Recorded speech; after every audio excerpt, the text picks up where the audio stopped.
yesterday afternoon in what was, according to ESPN, who broke the news 15 minutes before we went live here, so thanks to ESPN PR and Twitter, the most watched women's college game of all time. 9.9 million viewers, peaked at average 9.9 million viewers, peaked at 12.6 million, most viewed ever, a most viewed college event ever on ESPN Plus. Safe to say, people were tuned in to see what was going to happen between the LSU Tigers and the Iowa Hawkeyes in the women's national title game. Now, for the record, the tournament was outstanding as a whole.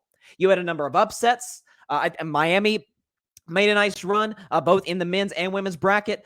You had obviously the stunning rise of Caitlin Clark. Listen, I knew about her. I talked about her on the show numerous times on Carving It Up Live, but the whole country got to see kid is legit on legit for Iowa. You got to see Iowa do what you got to see LSU doing what they're doing. South Carolina was going for back-to-back titles, undefeated up until Iowa beat them in that crazy game Friday when Caitlin Clark went for her second straight 41-point game, following up a 41-point triple-double against Louisville. And safe to say the Stars came out to play. Angel Reese got another double-double, set the women's record for most double-doubles of all time. Caitlin Clark did her thing, poured in 30 points. Some of her teammates came along for the ride. But really the star of the show for LSU was the shooting guard. Let me make sure I'm getting her name right, because she was outstanding hitting it. I think she scored 19 the second half for the Tigers. Let's see. It was, hold on. Yeah, Alexis Morris. Alexis Morris, number 45 for LSU, was hitting big shots. You had come off the bench. It was, Jasmine Carson was 7 for 7 in the first half. Hit that bank shot at the end of the half, which was like, okay, it kind of felt like it was LSU's day after that. Of course, what everybody's talking about today is, unfortunately, not the game, not the usual sideline antics from head coach Kim Mulkey, not the incredible shot making by Caitlin Clark, some of her teammates, and the LSU players, not even a pretty poorly officiated game on both sides, if I do say so myself. It was an incident that happened late in the game. So we will play the video for you right now. So there's Angel Reese of LSU. Okay, All-American. She's pointing to her ring finger. And then right there, she's going to Caitlin Clark doing the John Cena, you can't see me. And the funny thing is, Caitlin Clark did the exact same thing against Louisville in the Elite Eight. Again, we'll show it again, the ring finger, and then you'll see the you can't see me, which again, Caitlin Clark did the exact same thing in the Elite Eight against the Louisville Cardinals. What I find amusing about the media's reaction to it, about much of the public's reaction to it, is just the clutching pearls, the outrage. How could Angel Reese be so, I don't know, celebrating a championship? There's three factors at play that I think are sort of causing the domino effect in the outrage over what Angel Reese did yesterday. The first one is that you got to win with class. You got to you can't show up the opposition when, by the way, Caitlin Clark is probably the only trash talker outside of Angel Reese that, in terms of women college basketball. She goes at teams. She talks her what to teams. She was telling that one player for Louisville, shut up, you're down 15 when there was 3 minutes left. I showed there, you can't see me. She's intense. I think she was talking about, trying to have the Mamba mentality and all that. If you dish it, you can take it. And for the record as well, Caitlin Clark was not offended after the game. That's what I always get a kick out of, is when people get mad at something, talk about it's offensive, and then the quote-unquote victim is not offended, which Caitlin Clark was not. The second thing at play here, and definitely what I wanted to touch on, is the clear sexism going on here. Yes, it is sexism. Because we see all of these great male athletes, whether it be, let's say, Tiger Woods, sinks one, and Augusta is pumping his fist, let's choice language, pumping his fist, let's go. Or LeBron gets an M1, flex on the crowd, right? You got The silencer that LeBron brought out against my Warriors in 2014. Steph Curry with the shimmy, or he did the night last year. All these different celebrations. Justin Jefferson hitting the gritty in the end zone after touchdowns. Aaron Rodgers back in the day, the discount double check. Yeah. But if Angel Reese shows a little bit of emotion, celebrating a little bit. Oh, can't do that. That's funny. Her almost exact, this first example isn't exact to a T, but it's along the same lines. And I'll tell you what it is for the podcast audience, those who are listening.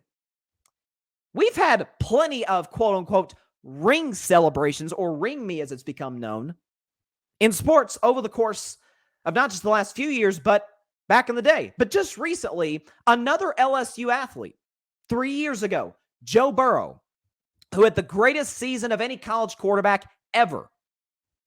Third quarter threw a touchdown pass, or fourth quarter might have been, threw a touchdown pass against Clemson. Put that ring on me now. He's pointing to the ring finger. Last year in the Super Bowl 56, Rams beat the Bengals. Aaron Donald made the last play at the end, ironically, on Joe Burrow.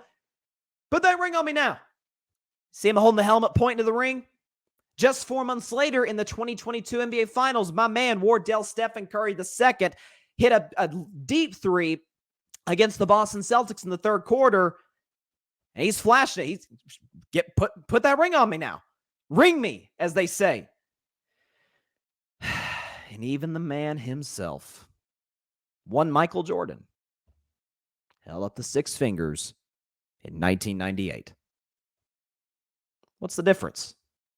Why are we angered at this, but not angered at this? Why does that bother us? Or the "you can't see me, you shouldn't do that." Caitlin Clark did the same thing to Louisville. And talk a lot of trash about Iowa. And you know my rules about trash talking. I got no issue with it. If you back it up, I think it's safe to say they're the national champions today. Won fairly comfortably in the national title game. It was really never even in doubt from about late second quarter on. Yeah, they backed it up. They backed up what they were saying. They backed up the trash talk. And Angel Reese is a champion today. She earned that right. And the third one, people don't like to hear this, but it's true. I'm seeing a lot of people of my complexion be very hesitant to say this. Yes, racism is at play. Need I remind you once again that Caitlin Clark flashed the same celebration to Louisville. Again, here's the celebration by Angel Reese, and you're about to see the celebration against Louisville, the "you can't see me," that Caitlin Clark showed. What's the difference? She's doing it looking directly into the eye, clearly doing it at a player. Angel Reese is doing the exact same thing. We vilify, historically at least, black athletes for being a little braggadocious, if you will. Essentially saying, I beat you. Not only did I beat you, I in some ways humiliated you, embarrassed you, dominated you. And I'm going to let you know about it. And we have an issue with that. So what Angel Reese said after the game. Talking about, I'm unapologetically me. Not going to change for anybody else. I talk all the time on this show about I've met new podcasters through social media over the course of the last few years. And I'm not trying to paint this as I'm this guy who just gives advice all the time. But anytime somebody's asked me, I'm like, only thing I can tell you, be yourself. It sounds cheesy. It sounds cliche. Be authentic to you. Because you present a perspective. You have a certain set of gifts that other people don't have. Angel Reese is a unique personality. She's outspoken. She's dominant on the court and lets you know about it.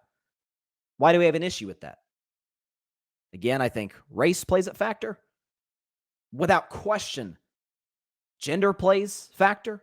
I mean, remember all those years ago, the 2019 U.S. Women's National Team? Oh, we got so outraged at Megan Rapinoe doing the celebration, lifting the arms wide. Look at me. And then Alex Morgan, I'll never forget this. The tea sip against England. Oh, how could she? But if, Steph Curry is literally dancing, bumping into guys, or LeBron is flexing right at a guy, or Tiger Woods in a sport that is not exactly known for celebrations, golf, is pumping his fist. Yeah. Which, for the record, by the way, like I said, don't have an issue with it.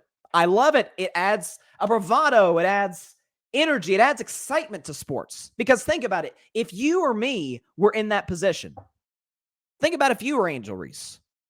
You've worked your whole life. Angel Reese had to transfer to LSU.